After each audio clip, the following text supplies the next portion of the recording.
जय Shri Ram.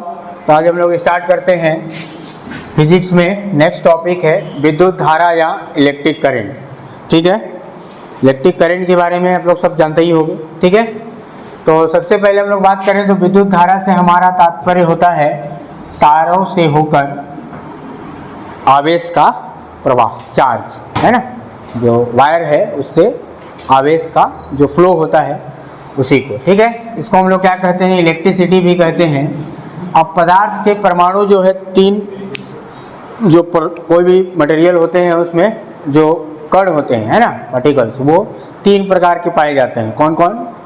Electron, proton और neutron. ठीक है, जिसमें से क्या होता है कि प्रोटॉन और न्यूट्रॉन क्या करते हैं, नाभिक में रहते हैं है ना, और जो इलेक्ट्रॉन होता है वो क्या करता है, ऑर्बिट में चक्कर लगाते रहता है या मूव करते रहता है। ठीक है, कक्ष में घूमते रहता है। ठीक है, जहां बात करें तो इलेक्ट्रॉन के ऊपर निगेटिव आवेश होता है, चार्ज, प्रोटॉन के ऊपर पॉजिटिव चार्ज, और न्यूट्रॉन जो होता है वो अनावेशित होता है।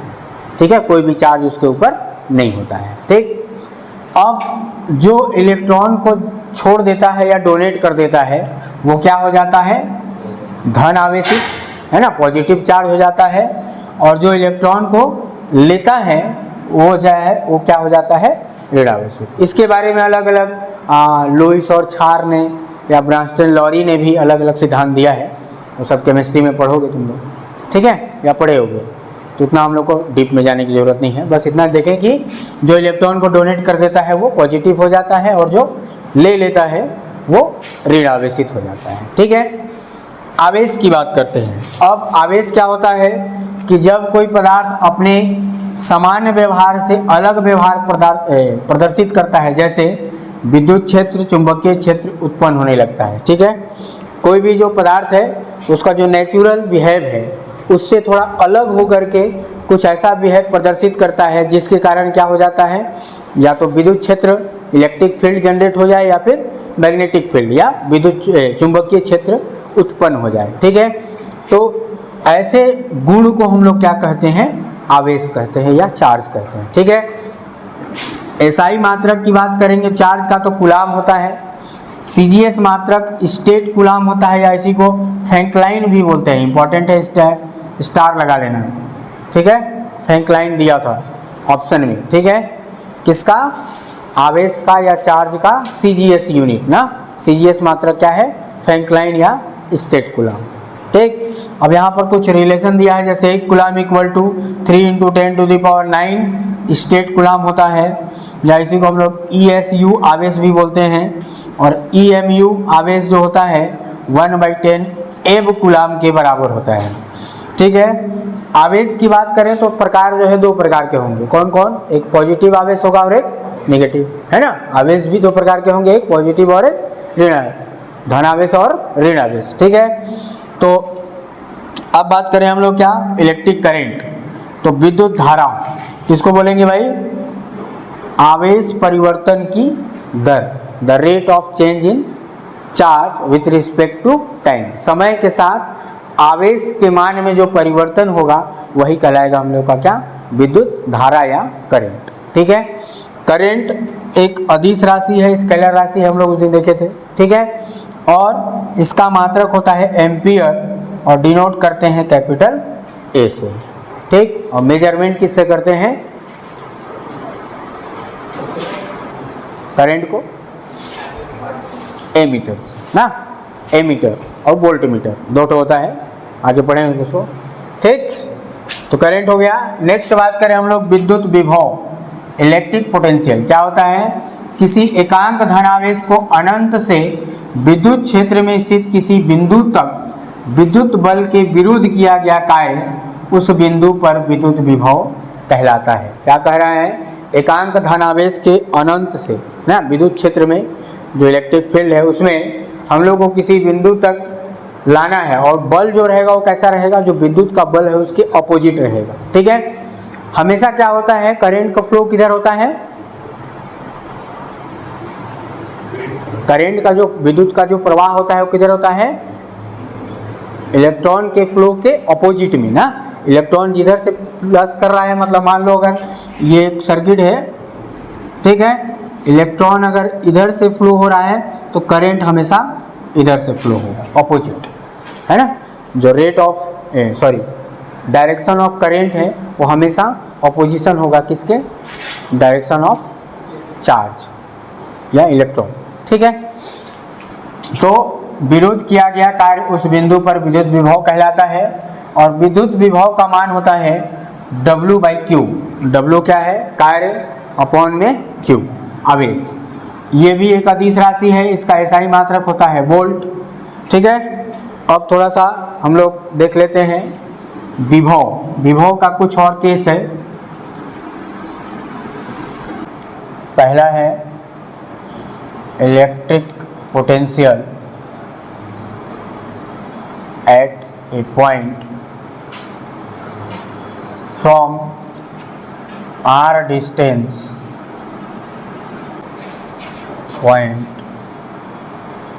R distance from charge. ठीक, कह रहा है कि अगर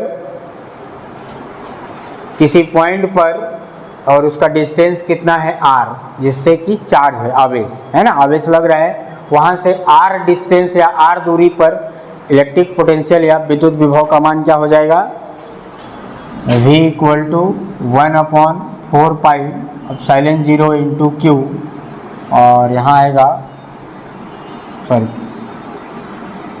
Q अपॉन में R।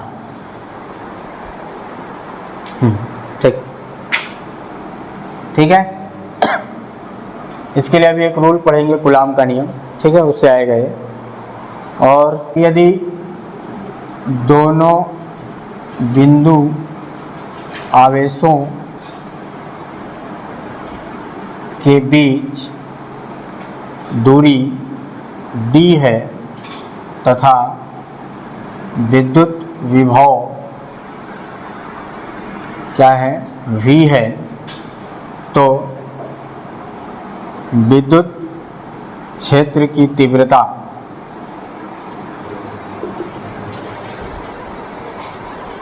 Intensity of electric field ना, ऑफ इलेक्ट्रिक फील्ड क्या हो जाएगा, E = -V/d। सब न्यूमेरिकल का है, फॉर्मूला न्यूमेरिकल बनाने में काम आएगा। और एक और होता है पोटेंशियल एनर्जी,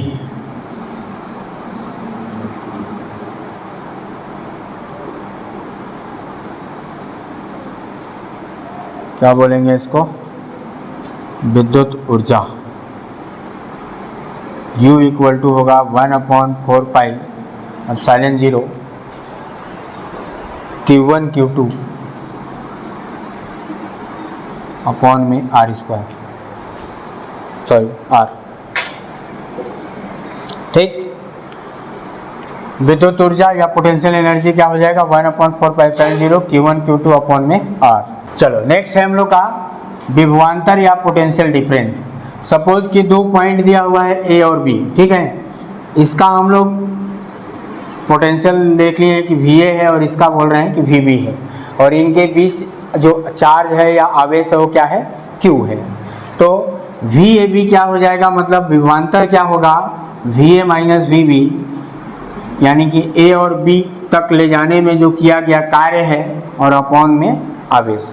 दो बिंदुओं के बीच बिंदु आवेशों के बीच किया गया कार्य बटे में उसका आवेश क्या कहलाएगा, विभवांतर या पोटेंशियल डिफरेंस। ठीक है, इसका अलग से हम लोग देखेंगे। विद्युत विभव और विभवांतर में अंतर भी आता है, कभी कभी पूछता है ना, विद्युत विभव और विभवांतर, ये सब 12th का इंपॉर्टेंट क्वेश्चन है। ठीक, अब आ जाते हैं हम लोग सेल में। अच्छा, सेल और बैटरी एक ही होता है क्या? देखो, सेल क्या है, रासायनिक ऊर्जा को विद्युत ऊर्जा में परिवर्तित करता है। इसमें दो पॉइंट होते हैं, एक पॉजिटिव और एक निगेटिव। ठीक है, एनोड और कैथोड। ठीक है, सेल जो होते हैं दो प्रकार के होते हैं, प्राइमरी और सेकेंडरी, प्राथमिक और द्वितीयक। तो ऐसा सेल जो हम लोग चार्ज नहीं कर सकते, ठीक है, जिसको हम लोग वापस, जैसे घड़ी का खत्म हुआ फेंको, ठीक है। और ऐसा बैटरी जो हम लोग चार्ज कर सकते हैं, जैसे मोबाइल का चार्ज करते थे, चार्ज डिस्चार्ज हो जाता है तो फिर चार्ज कर लेते हैं ना। तो प्राइमरी सेल किसको बोलेंगे? जो पुनः आवेशित या चार्ज न किया जा सके उसको हम लोग क्या बोलेंगे? प्राइमरी सेल, प्राथमिक सेल। और पुनः आवेशित जिसको या पुनः हम लोग रिचार्ज कर सकते हैं उसको हम लोग क्या कहते हैं? द्वितीय, ठीक है। फिर बैटरी क्या होता है? बैटरी एक डिवाइस है जो रासायनिक ऊर्जा को क्या करता है? अपने अंदर स्टोर करके रखता है, ठीक है। और उस स्टोर किए गए एनर्जी को या रासायनिक ऊर्जा को विद्युत ऊर्जा में कन्वर्ट करता है। लगभग काम दोनों का सेम ही है, लेकिन जो बैटरी है वो क्या करता है? स्टोर करके भी रखता है, किसको? रासायनिक ऊर्जा को। फिर बाद में उसको जितना ज़रूरत होता है विद्युत ऊर्जा के रूप में हम लोग ले लेते हैं या फिर बैटरी जो है दे देता है, ठीक है। इसमें कई छोटे छोटे सेल्स लगे होते हैं, तो कह सकते हैं कि combination of different cells is known as battery, है ना। सेलों का जो कॉम्बिनेशन होगा या बहुत सारे सेलों को मिलकर बनाया जाता है क्या? बैटरी, ठीक है। ज़्यादा पावर, ठीक है, चार्ज। चलो अगला टॉपिक हम लोग आ जाते हैं ओम का नियम, ठीक है, ओम्स लॉ।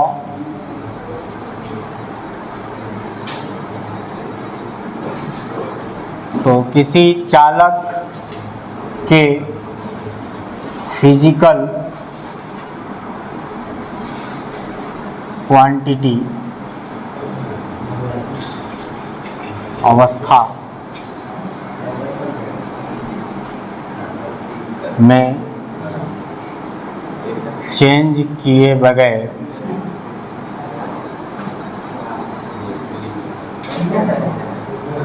उसमें प्रवाहित, उसमें उत्पन्न विद्युत विभव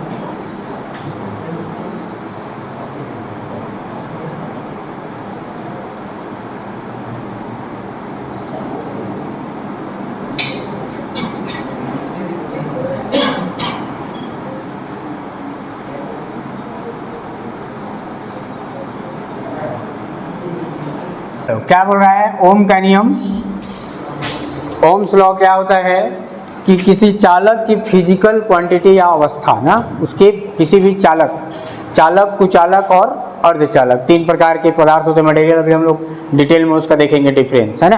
पहले भी समझ जाए कि चालक क्या होता है? ऐसे मटेरियल जिसमें धारा का प्रवाह आसानी से हो जाता है या एक छोर से दूसरे छोर में करंट आसानी से प्रवेश कर जाता है या पहुंच जाता है, उसको हम लोग क्या कहते हैं? चालक या कंडक्टर, ठीक है। सुचालक भी बोलते हैं, जैसे क्या? चांदी, ठीक है ना, एल्युमिनियम, लोहा, ठीक है, अशुद्ध पानी, ठीक है, ये सब क्या होते हैं? चालक। कुचालक कौन से होंगे? ऐसे पदार्थ जिनमें करंट का फ्लो या धारा का प्रवाह आसानी से नहीं हो पाता है, उसको हम लोग क्या कहते हैं? कुचालक या इंसुलेटर, ठीक है। उसके एग्जाम्पल क्या होंगे?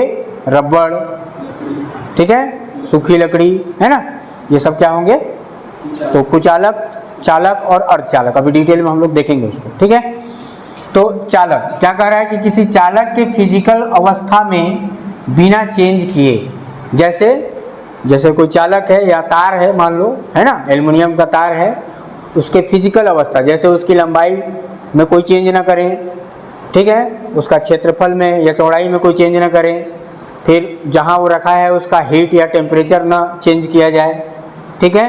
तो इस टाइप के चेंजेस न करने पर उसमें जो उत्पन्न विद्युत विभव होगा उस परिपथ में प्रवाहित होने वाले धारा के अनुक्रमानुपात। ठीक है, V is directly proportional to I।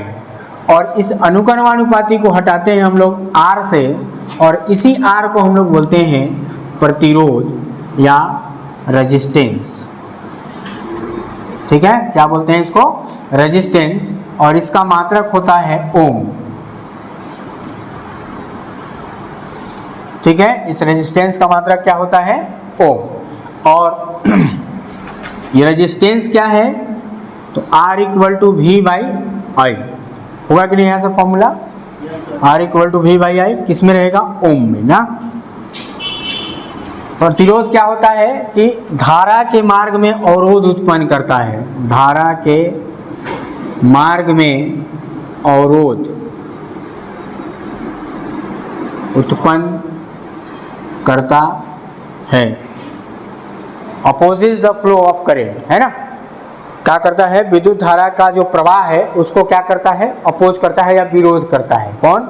Resistance. इसका मतलब क्या हुआ कि जिसका रेजिस्टेंस ज़्यादा होगा उसमें करंट कम होगा। होगा कि नहीं? होगा ना। जिसका रेजिस्टेंस ज़्यादा होगा, प्रतिरोध ज़्यादा होगा, उसमें धारा का मान कम होगा। ठीक, और जिसमें कम होगा रेजिस्टेंस, जिसका प्रतिरोध कम होगा, उसमें धारा का मान अधिक होगा। तो जैसे अधिक प्रतिरोध वाले पदार्थ कौन होंगे? अधिक प्रतिरोध वाले पदार्थ कौन से? जैसे बताओ, कुचालक, है ना जी। कुचालक होंगे कि चालक? अधिक प्रतिरोध वाला कौन कहलाएगा? कुचालक कि चालक? कुचालक। क्यों कहलाएगा? अधिक प्रतिरोध है ना, तो उसमें धारा का मान क्या होगा? कम होगा। किसमें? कुचालक। ठीक है ना। कुचालक में, इंसुलेटर में क्या होगा? करंट का मान क्या होगा? कम होगा। ठीक। अत्यधिक प्रतिरोध, अत्यधिक प्रतिरोध की बात करेंगे तो कौन होगा? अत्यधिक प्रतिरोध वाले क्या कहलाएंगे? प्रतिरोधी। प्रतिरोधी जिसका प्रतिरोध बहुत ज़्यादा है, अधिकतम है, मैक्सिमम है, अत्यधिक है, उसको हम लोग बोलेंगे कैसा? प्रतिरोधी पदार्थ है। ठीक। और जिसका अधिक प्रतिरोध है उसको बोलेंगे कुचालक है या इंसुलेटर है। और जिसका कम प्रतिरोध है, कम प्रतिरोध वाले पदार्थ को हम लोग बोलेंगे सुचालक या चालक या कंडक्टर। बात समझ में आया? ये क्वेश्चन आ चुका है, इसलिए हम जिक्र कर रहे हैं कि ऐसे पदार्थ जिनका प्रतिरोध अत्यधिक हो क्या कहलाएंगे? कौन से पदार्थ कहलाएंगे? प्रतिरोधी पदार्थ। ठीक है। और जिसका अधिक है, ठीक है, वो क्या कहलाएगा? कुचालक या इंसुलेटर। ठीक है। कम प्रतिरोध, लोएस्ट प्रतिरोध वाले की, जिसका resistance having lowest resistance, that is known as conductor, है ना। ठीक है। लोएस्ट रेजिस्टेंस किसके पास? हैवीएस्ट रेजिस्टेंस प्रतिरोधी। ठीक है, हो गया यहाँ तक। अब ये जो रेजिस्टेंस है, इसी में एक आता है विशिष्ट प्रतिरोध या स्पेसिफिक रेजिस्टेंस, या इसी को हम लोग रेजिस्टिविटी भी बोलते हैं, प्रतिरोधकता। ठीक है, रो से डिनोट करते हैं इसको। ठीक। तो विशिष्ट प्रतिरोध या स्पेसिफिक रेजिस्टेंस या रेजिस्टिविटी या प्रतिरोधकता किसको बोलते हैं? तो जैसे अभी हम लोग देखें कि रेजिस्टेंस क्या है कि opposite the flow of current, है ना। धारा के प्रवाह को क्या करता है? विरोध करता है। ठीक। और स्पेसिफिक रेजिस्टेंस क्या कहलाएगा कि हर एक मेटल या हर एक धातु का अलग अलग कोई ना कोई रेजिस्टेंस होगा। ठीक है। तो वो धातु की जो कैरेक्टरिस्टिक्स है, विशेषता है, जिससे वो मिलकर वो बना है, तो सभी का अलग अलग होगा। जैसे कि कॉपर का अलग होगा, एल्युमिनियम का अलग होगा, सिल्वर का अलग होगा, सभी का रेजिस्टेंस अलग अलग। क्यों होगा? क्योंकि उसकी जो कैरेक्टरिस्टिक्स है, बनावट है, जिससे वो मिलकर बना है, तो उसी को हम लोग क्या कहेंगे? उसका स्पेसिफिक रेजिस्टेंस या दूसरे शब्दों में कहें तो इलेक्ट्रिक फील्ड और करंट डेंसिटी के रेशियो को हम लोग क्या कहते हैं, स्पेसिफिक रेजिस्टेंस। ठीक है, जहां ये जो करंट डेंसिटी है उसको हम लोग बोलते हैं धारा घनत्व। तो क्या है कि the current following normally through the unit area of cross section A is known as क्या, current density J equal to I upon A। ठीक है, अगर कोई भी करंट जो है करंट I जो है क्या कर रहा है, क्रॉस सेक्शन एरिया के इकाई क्षेत्र में नॉर्मली फ्लो हो रहा है, तो उसको हम लोग क्या बोलेंगे, उसका क्या है, वो धारा घनत्व है। मतलब धारा को अगर उसके एरिया से डिवाइड कर देंगे तो क्या कहलाएगा, वो धारा घनत्व। बात समझ रहे हो, मतलब rate of change in current with respect to area, है ना, एरिया के सापेक्ष जो करंट जितना भी फ्लो होगा वही कहलाएगा हम लोग का क्या, धारा घनत्व या करंट डेंसिटी। ठीक है, अब यहाँ पर अगर हम लोग बात करें R का, तो R अगर यहीं रहने दो, इन दोनों को इधर ले आओ तो रो इंटू L अपॉन में A हो जाएगा, होगा कि नहीं, होगा। अब ये R क्या है, हम लोग का प्रतिरोध है प्रतिरोध या रेजिस्टेंस। तो यहाँ से प्रतिरोध को प्रभावित करने वाले कारक, यहाँ से क्वेश्चन पूछता है प्रभावित करने वाले कारक, factor affecting the value of resistance. ठीक, क्या क्या देखो, पहला चालक की लंबाई, होगा कि नहीं, L क्या है, चालक की लंबाई। दूसरा अनुप्रस्थ काट का क्षेत्रफल, अनुप्रस्थ काट का क्षेत्रफल A पर क्रॉस सेक्शन एरिया। तीसरा स्पेसिफिक रेजिस्टिविटी, जिसको हम लोग बोलते हैं माध्यम या मीडियम, जिससे मिलकर वो बना है। और चौथा है ताप, हीट। तो प्रतिरोध जो है चार कारकों पर या फैक्टर पर निर्भर करता है, कौन कौन, चालक की लंबाई पर। तो चालक की लंबाई के क्या होगा, अनुक्रमानुपाती होगा। ठीक है, अनुक्रमानुपाती मतलब जितना चालक की लंबाई को बढ़ाएंगे उसका प्रतिरोध भी बढ़ेगा। ठीक है, तो चालक की तार की लंबाई बढ़ाने पर या लेंथ बढ़ाने पर उसका प्रतिरोध भी बढ़ेगा। एरिया पर क्या होगा, इन्वर्सली प्रोपोर्शनल, मतलब एरिया जितना ज़्यादा होगा करेंट प्रतिरोध का मान कम होगा। ठीक है, उल्टा है, इन्वर्सली प्रोपोर्शनल मतलब व्युत्क्रमानुपाती ना। तो इसका मतलब क्या कि जितना क्षेत्रफल हम लोग का बढ़ेगा रेजिस्टेंस का मान कम होगा, और अगर क्षेत्रफल कम है तो प्रतिरोध ज़्यादा होगा। फिर माध्यम अभी जो बोला है, अगर अच्छे क्वालिटी का या अच्छे मीडियम का है तो उसका रेजिस्टेंस अधिक होगा क्योंकि वो भी अनुक्रमानुपाती है। ठीक, और हीट या टेम्परेचर, तो ताप बढ़ाने पर प्रतिरोध भी बढ़ता है। ठीक है, तो ये चार चीज़ें हैं जो कि अफेक्ट करता है किसको, रेजिस्टेंस के वैल्यू को, प्रतिरोध के मान को प्रभावित करने वाले कारक। ठीक है, तो बाकी इसको देखेंगे नेक्स्ट, है ना।